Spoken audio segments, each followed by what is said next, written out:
नमस्कार दोस्तों, स्वागत है आप सभी का अपने चैनल पे अकाउंटिंग बाय अपने A+A where we get to learn to earn. और मेरा नाम है चारुदत्त आपटे। दोस्तों, आज हम फ्यूचर्स एंड ऑप्शंस, ये जो डेरिवेटिव सेगमेंट है स्टॉक एक्सचेंज का, स्टॉक मार्केट का, उसके ऊपर बात करने वाले हैं।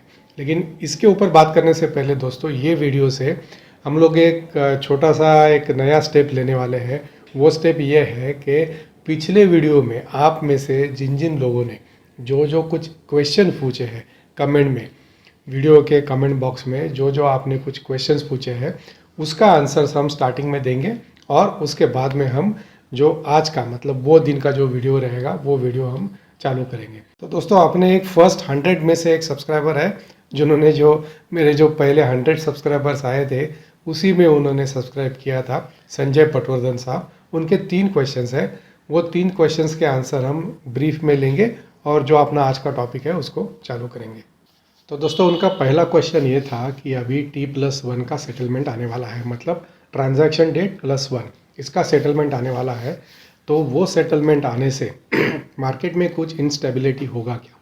मेरे हिसाब से मार्केट में कुछ इंस्टेबिलिटी नहीं होगा, क्योंकि सेबी ने जितने भी ब्रोकर्स हैं उनसे बात करके उनका जो सिस्टम है वो चेक करके, सेबी का भी जो एक्सचेंज है मतलब NSE और BSE जो एक्सचेंज है उनका जो सिस्टम है सेटलमेंट का, वो चेक करके उन्होंने ये डिसीजन लिया है कि आगे जाके T+1 सेटलमेंट होगा। और T+1 का जो सेटलमेंट है वो इन्वेस्टर के लिए भी अच्छा है, क्योंकि उसको जो पैसा है वो तुरंत मिलेगा या उसके डीमैट अकाउंट में जो शेयर्स आने वाले हैं वो भी तुरंत T+1 में आ जाएंगे। तो I think this is going to be win win situation for everybody. हो सकता है कि जो FIIs है, फॉरेन इंस्टीट्यूशनल इन्वेस्टर्स, उनको थोड़ी सी दिक्कत हो सकती है, लेकिन they also have to manage their system accordingly to suit the trading in India. तो मेरे हिसाब से T+1 में मार्केट से कुछ इंस्टेबिलिटी नहीं होगा। स्टार्टिंग में कुछ हो सकता है टीथिंग ट्रबल, लेकिन आके जाके everything would be smooth and this is beneficial for market,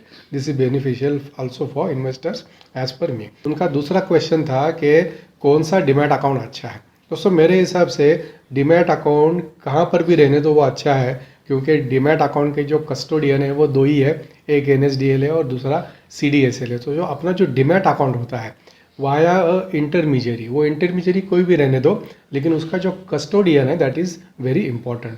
so custodian NSDL और CDSL है, तो आपका डीमैट अकाउंट कहाँ पर भी हो, डीमैट अकाउंट इज सेफ, तो उसमें प्रॉब्लम नहीं है। प्रॉब्लम किस में हो सकता है कि आपका जो ट्रेडिंग अकाउंट है वो ट्रेडिंग अकाउंट रिनाउंड जो ब्रोकर है, इंस्टीट्यूशनल जो ब्रोकर्स है, उनके पास होगा तो ज़्यादा अच्छा है। उनका तीसरा क्वेश्चन था दोस्तों अडानी इफेक्ट, अडानी का मार्केट के ऊपर क्या इफेक्ट आएगा। सो अगर अडानी के बारे में बात करेंगे दोस्तों, तो अडानी का इफेक्ट जो है वो मार्केट में ऑलरेडी आ चुका है, ऐसा मुझे लगता है। जो भी कुछ इश्यूज है वो ऑलरेडी शेयर प्राइस में फैक्टर्ड इन है, लेकिन उसमें दोस्तों वोलेटिलिटी आगे चल के भी आगे से 10-15 दिन और रहेगा, 10% नीचे 10% ऊपर। लेकिन दोस्तों ऊपर में या नीचे में एज ऑफ नाउ इसको खरीदना नहीं है। अगर किसी के पास है, होल्ड करने में मेरे हिसाब से हर्ज नहीं है विथ अ स्टॉप लॉस। लेकिन आगे जाके इन्वेस्टिगेशन का रिपोर्ट क्या आता है, naturally banks and also SEBI कुछ ना कुछ तो इन्वेस्टिगेशन होगा, तो वो इन्वेस्टिगेशन का रिपोर्ट क्या आता है, अकाउंट में सही में कुछ अगर समझो गड़बड़ी है तो उसका नेगेटिव इफेक्ट बहुत ज़्यादा आएगा, बैंक्स के ऊपर भी आएगा, ओवरऑल मार्केट के ऊपर भी आएगा और अडानी के शेयर्स के ऊपर तो डेफिनेटली आएगा। लेकिन मार्केट पे लंबे समय के लिए इसका इफेक्ट नहीं आएगा, क्योंकि हो सकता है कि अगर सही में इसमें कुछ अगर समझो गड़बड़ी पाई जाती है तो NSE और BSE एक्शन लेके इंडेक्स में से अडानी को निकाल भी सकते हैं फॉर अ टेम्पररी पीरियड। अगर ये इंडेक्स और सेंसेक्स में से अगर समझो बाहर निकल गया तो इसका मार्केट के ऊपर ज़्यादा असर गोइंग फॉरवर्ड नहीं होगा, ऐसा मुझे लगता है। तो पटवर्धन साहब, आपके 3 क्वेश्चंस थे और उसके ये तीनों क्वेश्चंस के आंसर है।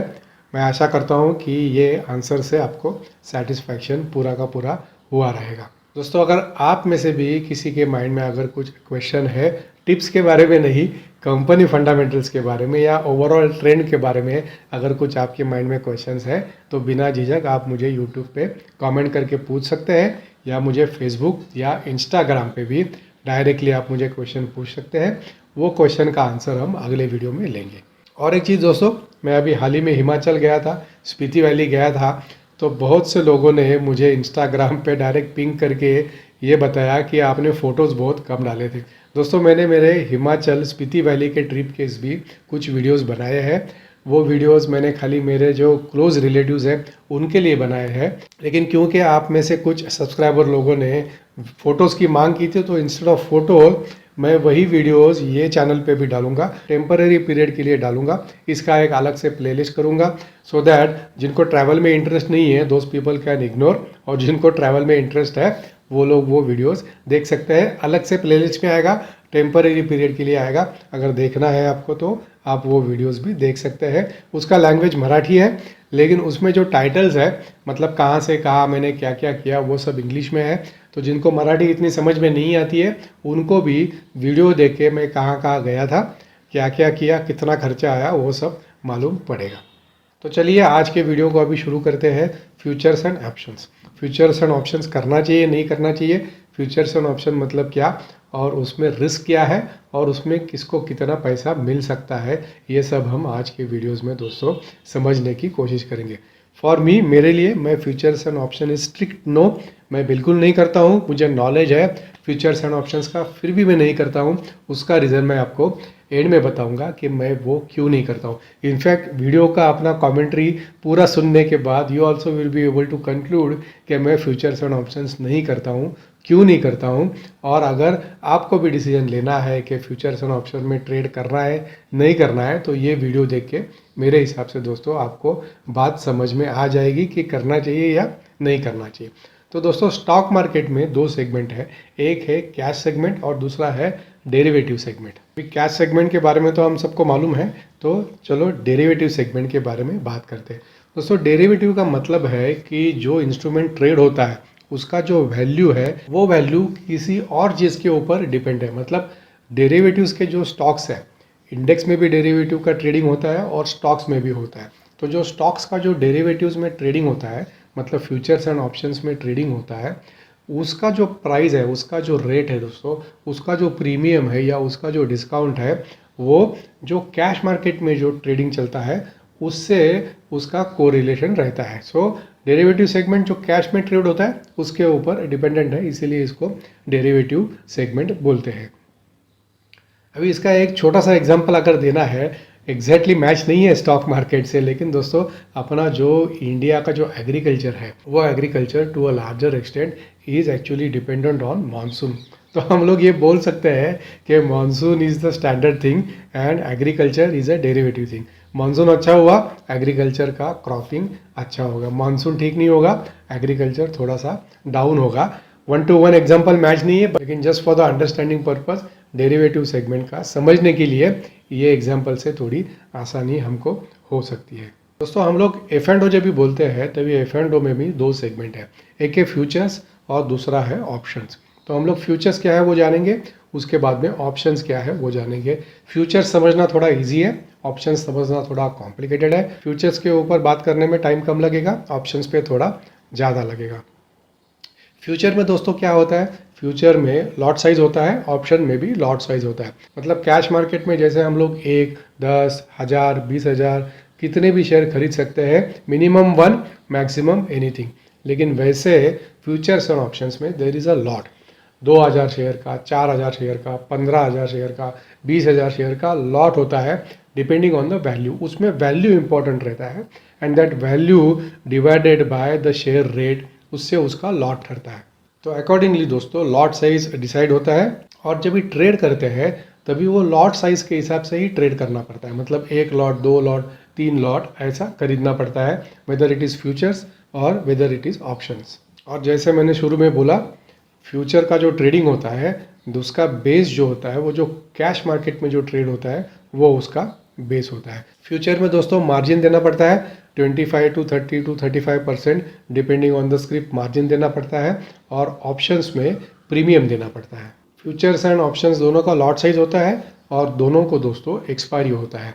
वो एक्सपायरी मंथली होता है, last Thursday of every month expiry होता है। तो वो एक्सपायरी के पहले आइदर सेटल करना है या उसको रोल ओवर करना है। अगर फ्यूचर का लॉट है तो उसको रोल ओवर भी कर सकते हैं, लेकिन ऑप्शंस का अगर लॉट है तो उसको कंपलसरी क्लोज करना पड़ता है बिफोर द एक्सपायरी और at the time of expiry.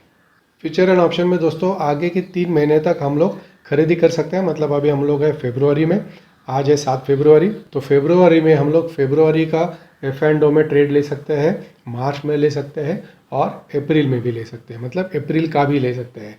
तो आगे के 3 महीने के लिए हम लोग एफ एंड ओ में डील कर सकते हैं, expiring February, expiring March and expiring April. समझो किसी ने फरवरी का लिया है, फ्यूचर्स का लॉट लिया है और उसको समझो रोल ओवर करना है। तो रोल ओवर का मतलब क्या है, जो करंट लॉट है उसको सेटल करना है, मतलब खरीदा है तो बेचना है, अगर बेचा है मतलब शॉर्ट सेल किया है तो उसको खरीदना है और वापस नया एंट्री, नया कॉन्ट्रैक्ट मार्च या अप्रैल का लेना है। This is called roll over. In simple terms existing जो कॉन्ट्रैक्ट है उसको क्लोज करो और नया अगले महीने का या उसके अगले महीने का contract low. This is in simple words is roll over. लेकिन दोस्तों ये रोल ओवर में अपना खरीद भाव जो है, मतलब जो अपना ट्रांजैक्शन का रेट है और जो नया रेट है उसका जो डिफरेंस है, इधर लॉस और प्रॉफिट, वो अपने बुक में आ जाता है। फ्यूचर्स में दोस्तों अनलिमिटेड प्रॉफिट है, अनलिमिटेड लॉस भी है, क्योंकि जो एफ एंड ओ के शेयर्स है उनको सर्किट फिल्टर नहीं होता है। अभी अडानी के शेयर में हमने देखा 15-15, 20-20, 30-30% से एक दिन में शेयर का भाव नीचे चला गया। पहला सर्किट लगता है 10% के ऊपर, उसके बाद में 10 मिनट का कूलिंग पीरियड रहता है, उसके बाद में वापस 5%, उसके बाद में वापस 5%, उसके बाद में वापस 5%, ऐसे कंटिन्यूस बेसिस पे चलता है। लेकिन एफ एंड ओ का शेयर एक दिन में कितना भी ऊपर जा सकता है और कितना भी नीचे आ सकता है, ये रिस्क है। कैश मार्केट में ये रिस्क नहीं है, क्योंकि कैश मार्केट में मैक्सिमम जो सर्किट है वो 20% का रहता है। So at any given day cash market में 20% से ना शेयर ऊपर जा सकता है, मतलब 20% से ज़्यादा ना ऊपर जा सकता है और ना 20% से ज़्यादा नीचे भी आ सकता है। तो ये एक कैश मार्केट का एडवांटेज हो, डिसएडवांटेज हो, कुछ भी बोल सकते हैं, है। लेकिन एफ एंड ओ में there is no circuit limit. तो दोस्तों फ्यूचर्स के बारे में इतना ही।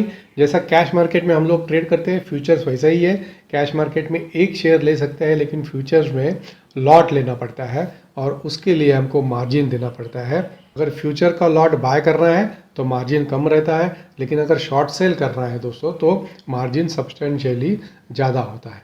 चलिए अभी आते हैं ऑप्शन में, क्योंकि ऑप्शन इंटरेस्टिंग है, ऑप्शन थोड़ा कॉम्प्लिकेटेड है और ऑप्शंस में लॉस भी अपना दोस्तों लिमिटेड होता है। अगर खरीदेंगे ऑप्शन तो लॉस लिमिटेड है, अगर ऑप्शन बेचेंगे तो अनलिमिटेड लॉस है। वो क्या है वो सब अभी आगे चल के हम आगे के 10 मिनट में देखेंगे। जैसे दोस्तों फ्यूचर्स में मार्जिन देना पड़ता है, ऑप्शन में प्रीमियम देना पड़ता है। और वो प्रीमियम क्या है कि जो ऑप्शन का जो कॉन्ट्रैक्ट है, ऑप्शन का मतलब क्या है दोस्तों, वी हैव ऑप्शन। अगर हमने किसी शेयर का ऑप्शन खरीदा तो it is optional, not obligatory to fulfil the contract. ये इसका सिंपल मीनिंग है। फ्यूचर्स में it is mandatory to settle, लेकिन ऑप्शन में इट इज़ नॉट ऑब्लिगेटरी। लेकिन दोस्तों आजकल ऑप्शन भी फिजिकल डिलीवरी में सेटल करना पड़ता है अगर एक्सपायरी के पहले क्लोज नहीं किया तो। ऑप्शन में दोस्तों 2 चीज़ें हैं, एक है कॉल और दूसरा है पुट। कॉल मतलब क्या है दोस्तों, अगर किसी ने कॉल खरीदा इसका मतलब he is bullish in that stock. अगर किसी ने कॉल बेचा मतलब he is bearish in that stock, मतलब उसको ऐसा लगता है कि स्टॉक प्राइस आगे जाके नीचे जाएगा। पुट मतलब दोस्तों अगर किसी ने पुट खरीदा तो he is bearish on that stock, और अगर किसी ने पुट बेचा तो he is bullish on that stock. ये कॉल एंड पुट का डिफरेंस है। कोई भी इन्वेस्टर कॉल खरीद भी सकता है, कॉल बेच भी सकता है, साइमल्टेनियसली पुट खरीद भी सकता है और पुट बेच भी सकता है। लेकिन दोस्तों ऑप्शंस में जो प्रीमियम है उसमें 2 इफेक्ट बहुत खतरनाक है, एक है डेल्टा इफेक्ट और दूसरा है थीटा इफेक्ट। ये 2 इफेक्ट जो है दोस्तों वो मॉनिटर करना बहुत इंपॉर्टेंट होता है। डेल्टा इफेक्ट समझने में थोड़ा आसान है। Delta is nothing but increase और decrease in the premium value with respect to increase in the stock price. और थीटा इफेक्ट जो है that is nothing but time value of money. मतलब दोस्तों आज 1000 रुपये का जो वैल्यू है 6 महीने बाद 1000 रुपये का वैल्यू कम होके 950 ही रहने वाला है because of inflation. In simple words this is time value of money. आज का 1000 आगे जाके 950 रुपया होगा, इसीलिए बैंक हमको इंटरेस्ट देता है। अगर बैंक में पैसा रखेंगे तो जो बैंक से जो इंटरेस्ट मिलता है that is nothing but the reducing value of money. क्योंकि जो इन्फ्लेशन है उसके वजह से जो आज हम 1000 रुपीज़ में खरीदते हैं, आगे जाके 6 महीने बाद उसके लिए हमको 1100 रुपया देना पड़ सकता है। इसीलिए हमको बैंक भी इंटरेस्ट देता है अगर बैंक में पैसे रखेंगे तो ये जो थीटा इफेक्ट है वो समझना बहुत इंपॉर्टेंट है। और ये थीटा इफेक्ट पे आगे जाके हम लोग आगे के 5-10 मिनट में ज़्यादा टाइम स्पेंड करेंगे। ऑप्शंस में दोस्तों सबसे ज़्यादा पैसा कौन कमाता है? जो ऑप्शन बाय करता है वो कमाता है, या जो ऑप्शन सेल करता है, मतलब जो ऑप्शन राइट करता है वो ज़्यादा पैसा कमाता है? एज पर एनालिसिस दोस्तों, जो लोग ऑप्शंस बेचते हैं वो ज़्यादा पैसा कमाते हैं, क्योंकि उनको ऑप्शन का प्रीमियम मिलता है। और because of the theta effect, जैसे जैसे एक्सपायरी नज़दीक आता है ऑप्शन का जो प्रीमियम है उसका वैल्यू घटते जाता है। और जैसे उसका वैल्यू घटेगा, फॉर एग्जांपल सपोज मैंने ऑप्शन राइट किया, 5 रुपये में राइट किया, एक्सपायरी के टाइम उसका वैल्यू 2 रुपया होता है, तो 3 रुपया मुझे ऐसा ही मिलता है। 2 रुपया में मैं स्क्वेयर ऑफ कर दूंगा, 3 रुपया मुझे मेरा प्रॉफिट हो गया। इतना ईजी है क्या? इतना ईजी दोस्तों नहीं है। ऑप्शन राइट करना सबसे रिस्की है, क्योंकि जो लोग ऑप्शन राइट करते हैं उनका जो प्रॉफिट है वो लिमिटेड है। कितना लिमिटेड है? Only to the extent of premium that they have collected, but जो लॉस है वो अनलिमिटेड है। और जो लोग ऑप्शन खरीदते हैं उनका प्रॉफिट अनलिमिटेड है, लेकिन उनका जो लॉस है, probable loss because of theta effect and also because of delta effect, वो दोस्तों लिमिटेड है only to the extent of option premium paid. ये दोस्तों दोनों में से, मतलब ऑप्शन खरीदना और ऑप्शन राइट करना, मतलब ऑप्शन बेचना, ये दोनों में से ये मेजर डिफरेंस है। अगर ऑप्शन खरीदोगे अनलिमिटेड प्रॉफिट लिमिटेड लॉस, लेकिन अगर ऑप्शन राइट करोगे, ऑप्शन अगर बेचोगे तो unlimited loss but limited profit. लेकिन पैसा कौन बनाता है? जो ऑप्शन राइट करता है वो लोग इसमें दोस्तों ज़्यादा पैसा बनाते हैं, mainly because of the theta effect. अभी दोस्तों देखते हैं कि ऑप्शन काम कैसे करता है। ऑप्शन काम कैसे करता है ये जानना दोस्तों सबसे इम्पॉर्टेंट है। डेल्टा और थीटा इफेक्ट समझ में आ गया, बट ऑप्शन काम कैसे करता है ये अभी हम लोग देखेंगे। इसके लिए एक एग्जांपल लेंगे और उसमें शेयर का प्राइस और उसका प्रीमियम का प्राइस हम लोग राउंडिंग ऑफ फिगर का लेंगे, so that then it is easier for us to understand. सबसे इम्पॉर्टेंट चीज़ दोस्तों, टारगेट प्राइस क्या है, मतलब क्या टारगेट प्राइस का हम ऑप्शन लेना चाहते हैं, उसके ऊपर भी दोस्तों वो शेयर का, वो ऑप्शन का प्रीमियम डिपेंडेंट रहता है। समझो XYZ शेयर है, उसका current market price is 90 rupees, ठीक है। तो वो 90 रुपीज़ के सामने दोस्तों हम टारगेट प्राइस 90 रुपीज़ का भी ऑप्शन ले सकते हैं, 95 रुपीज़ का भी ले सकते हैं, 100 रुपीज़ का भी ले सकते हैं, या नीचे में 85 का भी ले सकते हैं, या 80 का भी ले सकते हैं। तो 80 से लेके 100 तक जो मैंने अभी बात की, that is called target price. तो चलिए अभी एग्जांपल लेते हैं। करंट मार्केट प्राइस समझो किसी शेयर का कैश मार्केट में एंड F&O में 90 रुपीज़ पे उसका ट्रेडिंग चालू है, और उसका 90 रुपीज़ के टारगेट प्राइस का प्रीमियम समझो 4.5 रुपया है। तो समझो टारगेट प्राइस अगर 100 का सेम मंथ का एक्सपायरी, अभी हम लोग फेब्रुवरी में है तो चलो फेब्रुवरी की बात करते हैं। तो फेब्रुवरी मंथ के एक्सपायरी का समझो 100 टारगेट प्राइस का अगर किसी को ऑप्शन लेना है तो वो ऑप्शन उसको दोस्तों 4 रुपये में मिलेगा। 4 रुपये में क्यों मिलेगा, सस्ता क्यों मिलेगा? क्योंकि as of now current market price is 90, उसका 4.5 रुपया है। आगे जाके अगर 10 रुपया प्राइस बढ़ा तो जो हमने डेल्टा इफेक्ट की बात की थी, डेल्टा इफेक्ट मतलब जैसा शेयर के प्राइस में इंक्रीज होगा उसके हिसाब से उसका जो प्रीमियम है उसमें इंक्रीज होगा। प्राइस अगर नीचे गया तो प्रीमियम भी नीचे जाएगा if it is a call option. अगर पुट है एग्जैक्टली उल्टा होगा। तो समझो टारगेट प्राइस 100 का अगर समझो ऑप्शन खरीदना है तो उसका जो प्रीमियम है वो 4 रुपया होगा। 110 टारगेट प्राइस का अगर खरीदना है तो हो सकता है उसका प्रीमियम 3.5 रुपया होगा। मतलब दोस्तों ऑप्शंस में देर आर 3 कंसेप्ट। एक है इन द मनी, मतलब अगर 90 रुपीज़ का अगर ट्रेडिंग चालू है और अगर हम लोग 90 रुपीज़ का ही टारगेट प्राइस का अगर ऑप्शन लेते हैं, वेदर कॉल और put, then that option is called in the money. अगर समझो हम लोग कॉल खरीदते हैं 90 रुपीज़ के सामने 100 रुपीज़ या 110 रुपीज़ का अगर समझो ऑप्शन खरीदते हैं कॉल ऑप्शन, तो उसको बोलते हैं OTM, मतलब आउट ऑफ द मनी, और उसके लिए प्रीमियम थोड़ा लेस होता है। और अगर 90 रुपीज़ मार्केट प्राइस के सामने हम लोग अगर 85 या 80 का कॉल लेते हैं, मतलब टारगेट प्राइस 85 और 80, तो उसको बोलते हैं डीप इन द मनी। तो डीप इन द मनी का जो प्रीमियम है वो ज़्यादा होगा सबसे, क्योंकि as of now target price is 90 but we are taking a call of let us से 85। तो जो 90 का जो प्रीमियम है प्लस जो 5 रुपीज़ का जो गैप है, मतलब टारगेट प्राइस 85 का हमने कॉल लिया, उसके सामने 90 रुपीज़ मार्केट प्राइस ऑलरेडी है, मतलब 5 रुपया ऑलरेडी ऊपर है। तो ये जो 5 रुपया जो ऊपर है that is also factored in the premium. तो डीप इन द मनी अगर कॉल रहेगा उसका प्रीमियम सबसे ज़्यादा होगा। इन द मनी अगर कॉल होगा तो जो रिलेवेंट जो प्रीमियम अभी चालू है वो प्रीमियम रहेगा, और out of the money call रहेगा तो प्रीमियम थोड़ा कम रहेगा, क्योंकि आउट ऑफ द मनी में रिस्क भी है। वहाँ पे 2 रिस्क होता है, एक है डेल्टा और दूसरा है थीटा। थीटा इफेक्ट हम लोग अभी और 2-3 मिनट में देखेंगे। थीटा इफेक्ट ध्यान से सुनना, थीटा इफेक्ट बहुत इंटरेस्टिंग है टू अंडरस्टैंड। और आगे बढ़ने से पहले दोस्तों, इन द मनी कॉल अगर रहेगा तो डेल्टा जो है वो ऑलमोस्ट 0.5 का रहता है। मतलब समझो 5 रुपये से अगर शेयर का भाव बढ़ा तो हो सकता है कि जो प्रीमियम है वो 2.5 रुपये से बढ़ेगा। 0 to 0.5 तक डेल्टा रहता है for in the money call. Out of the money call अगर लेंगे तो डेल्टा थोड़ा उसका कम रहता है। ये हमने देखा कॉल का। पुट का दोस्तों ऐसा ही है, लेकिन पुट में उल्टा होगा। अभी दोस्तों थीटा इफेक्ट के बारे में ऑप्शंस में हम लोग बात करेंगे, बहुत इंटरेस्टिंग है। सेम एग्जांपल लेते हैं। टारगेट प्राइस 90 रुपीज़ और मंथ के बिगिनिंग में 4.5 रुपये का प्रीमियम था। समझो पहले 10-15 दिन तक शेयर का जो भाव है मार्केट में वो 90 रुपीज़ का 90 रुपीज़ ही रहा। तो क्या होगा दोस्तों, डेल्टा में तो कुछ फ़र्क नहीं आएगा, क्योंकि 90 का अपना टारगेट प्राइस था और 90 का ही एज ऑफ नाउ रेट है। लेकिन जैसे जैसे एक्सपायरी नज़दीक आएगा दोस्तों, वैसे वैसे जो थीटा इफेक्ट है that would start acting faster. मतलब जो 4.5 रुपये का जो प्रीमियम था वो पहले 10 दिन तक हिलेगा नहीं, वैसे का वैसे ही रहेगा। लेकिन समझो 10 तारीख के बाद, 12 तारीख के बाद उसमें हर दिन 15 पैसा, 20 पैसा, 30 पैसा जब भी ओपन होगा नेक्स्ट डे, तभी we would already see a reduction और ड्रॉप इन द प्रीमियम। मतलब जो 4.5 रुपये का प्रीमियम हमने 90 के टारगेट प्राइस के लिए दिया है, वो समझो 10 तारीख के बाद भी समझो 90 का ही भाव रहा।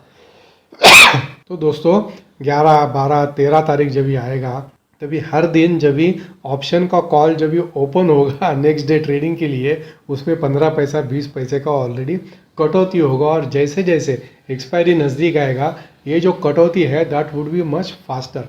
मतलब 1 से 10 तारीख तक ज़्यादा चेंज नहीं होगा, 10 से 17 या 18 तक थोड़ा करके कम होगा, लेकिन 18 के बाद टिल एक्सपायरी दोस्तों ड्रास्टिक चेंज होगा। और अगर अपना टारगेट प्राइस 90 है और अगर शेयर 90 पे ही ट्रेड हो रहा है दोस्तों, स्टार्टिंग में जो 4.5 रुपये का जो प्रीमियम था हो सकता है वो एक्सपायरी तक 50 पैसा या 1 रुपये तक नीचे आएगा। इसीलिए मैंने शुरू में बोला कि जो राइटर्स है कॉल के वो ज़्यादा पैसा कमाते हैं, क्योंकि जो प्रीमियम है वो प्रीमियम वो लोग खा जाते हैं। तो जो ऑप्शन का जो बायर है उसको फ़ायदा कभी होता है दोस्तों, अगर उसका जो कॉल है, मतलब उसने कॉल लिया हो या पुट लिया हो, वो अगर उसका जो डायरेक्शन है वो अगर सही जाता है और महीने के फर्स्ट हाफ में जाता है दोस्तों, तो उसको बेनिफिट इसमें सबसे ज़्यादा होगा। सेकंड हाफ में भी उसको फ़ायदा हो सकता है, लेकिन जो प्राइस में ड्रॉप है या प्राइस में इंक्रीज है, मतलब कॉल है तो प्राइस बढ़ना चाहिए शेयर का, और अगर पुट है तो शेयर का भाव नीचे जाना चाहिए,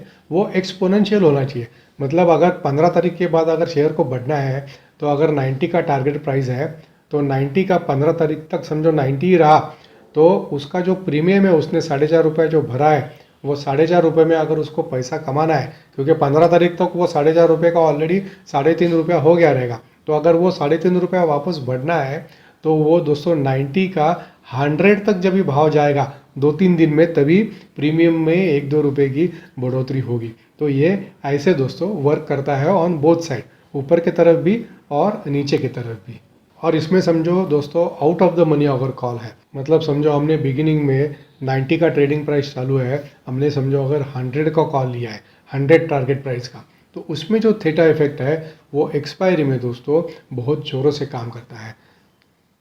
मतलब इन द मनी कॉल में समझो हर दिन 10-15 पैसा अगर कम हुआ बिकॉज ऑफ थीटा इफेक्ट, तो आउट ऑफ द मनी जो कॉल है उसमें सब्सटेंशियल ड्रॉप होता है और out of the money call जो है वो एक्सपायरी पे ज़ीरो हो जाते हैं। इन द मनी कॉल को एटलीस्ट कुछ ना कुछ तो वैल्यू रहती है। समझो हमने 4.5 में ख़रीदा है, हमको 1 या 1.5 रुपये एटलीस्ट वापस मिलेगा। अगर अपना समझो कॉल सही भी नहीं गया तो भी 1 या 1.5 रुपये वापस मिलेगा। लेकिन अगर out of the money call है तो आउट ऑफ द मनी में अगर अपने हिसाब से शेयर का मूवमेंट नहीं हुआ अपवर्ड्स और डाउनवर्ड्स, कॉल है तो अपवर्ड्स होना चाहिए और पुट है तो डाउनवर्ड्स होना चाहिए। ये मैं बार बार इसीलिए बोल रहा हूँ कि ऑप्शन में कॉल एंड पुट का डिफरेंस हमको समझ में आ जाए। तो अगर अपने डायरेक्शन के हिसाब से शेयर का मूवमेंट नहीं हुआ तो आउट ऑफ द मनी जो कॉल है उसका वैल्यू ज़ीरो हो जाता है एट द एक्सपायरी। ये चीज़ हमको ध्यान में रखना बहुत ज़रूरी है। पर्टिकुलरली ऑप्शंस में, फ्यूचर तो समझने के लिए आसान है लेकिन ऑप्शन में ये जो दो खतरनाक इफेक्ट है, एक है डेल्टा और दूसरा थीटा। डेल्टा समझने के लिए आसान है। डेल्टा मतलब क्या? As the name suggest, delta मतलब जो शेयर के भाव में जो ऊपर नीचे होता है, जो कम ज़्यादा होता है, उसके हिसाब से जो ऑप्शन का प्रीमियम है उसमें जो कम ज़्यादा होता है that is called delta effect. In the money अगर कॉल है डेल्टा ज़्यादा रहेगा, आउट ऑफ द मनी रहेगा कॉल समझो तो डेल्टा थोड़ा कम रहेगा। लेकिन सबसे इम्पॉर्टेंट चीज़ थीटा इफेक्ट, क्योंकि थीटा इफेक्ट जो है दोस्तों ज़्यादा पैसा थीटा इफेक्ट में ही जाता है। डेल्टा इफेक्ट में इतना पैसा नहीं जाता है जितना थीटा इफेक्ट में जाता है। बिकॉज क्योंकि थीटा इफेक्ट में क्या होता है कि टाइम वैल्यू ऑफ मनी का जो फॉर्मूला है, जो इफेक्ट आता है उसके वजह से एक्सपायरी में धाड़ करके प्रीमियम का जो वैल्यू है दोस्तों, प्रीमियम का जो रेट है वो कम होते जाता है। तो ये चीज़ हमको ध्यान में रखना बहुत ज़रूरी है। तो मैक्सिमम ट्रेडर्स जो है एफ एंड ओ के और रादर ऑप्शंस के, फ्यूचर्स अलग है, ऑप्शंस अलग है, तो जो ऑप्शंस के जो ज़्यादातर ट्रेडर है दोस्तों, उनका पैसा अगर जाता है तो कहाँ जाता है? तो ये जो थीटा इफेक्ट है टुवर्ड्स एक्सपायरी, उसमें उनका पैसा ज़्यादा जाता है। तो except for in the money call, जितने भी बाकी कॉल्स है दोस्तों out of the money expiry पे ज़ीरो हो जाते हैं।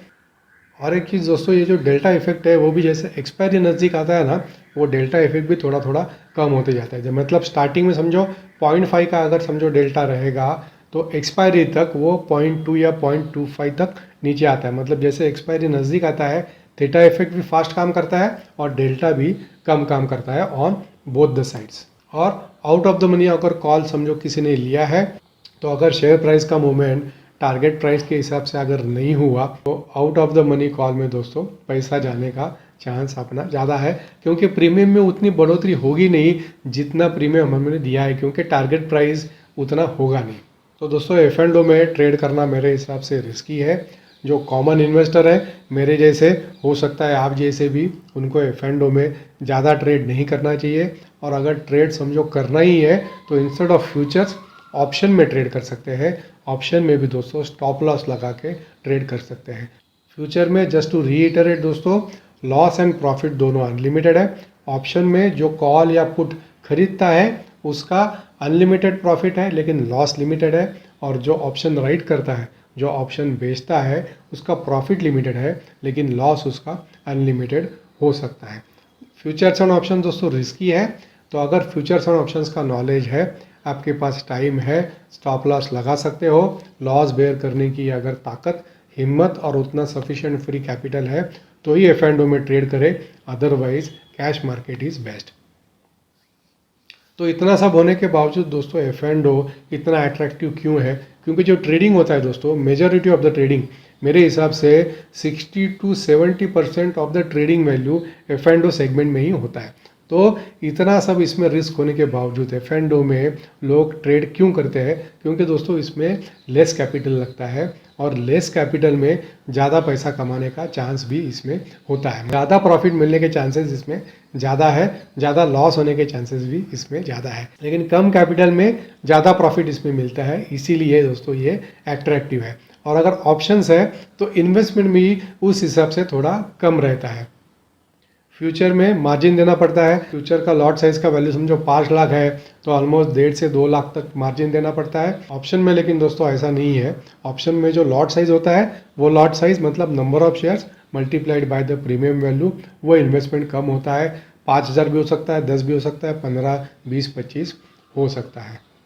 तो ऑप्शन में इन्वेस्टमेंट कम है, इसीलिए लोग ज़्यादा ऑप्शंस में ट्रेड करते हैं, लेकिन ऑप्शन में स्टॉप लॉस लगा के काम करना बहुत ज़रूरी है because of theta and delta effect. तो दोस्तों, टू समराइज, मेरा एडवाइस क्या रहेगा, to the extent possible F and O में ट्रेड करना अवॉइड करना चाहिए। अगर ट्रेड करना ही है, फ्यूचर्स में समझो किसी को ट्रेड करना है, नॉलेज है, पैसा है, वक्त भी है, ट्रेड करे, लेकिन दोस्तों स्टॉप लॉस लगा के ट्रेड करे। स्टॉप लॉस और प्रॉफिट मार्जिन दोनों का लेवल प्री डिसाइड करके ट्रेड करना है, वेदर इट इज़ फ्यूचर और whether it is option. Option में दोस्तों to the extent possible in the money call लिया जाए, out of the money call लेना अवॉइड करें।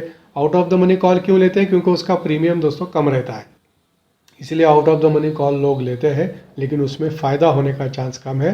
तो इन द मनी कॉल ले, स्टॉप लॉस यूज़ करें और एंट्री और एग्जिट का लेवल प्री डिसाइड करके ही ट्रेड करना है। दोस्तों, जो बड़े बड़े जो ट्रेडर्स हैं, जो इंस्टीट्यूशनल इन्वेस्टर्स हैं, वो दोस्तों अल्गोरिदम यूज़ करते हैं, अल्गो ट्रेड यूज़ करते हैं for trading in F and O.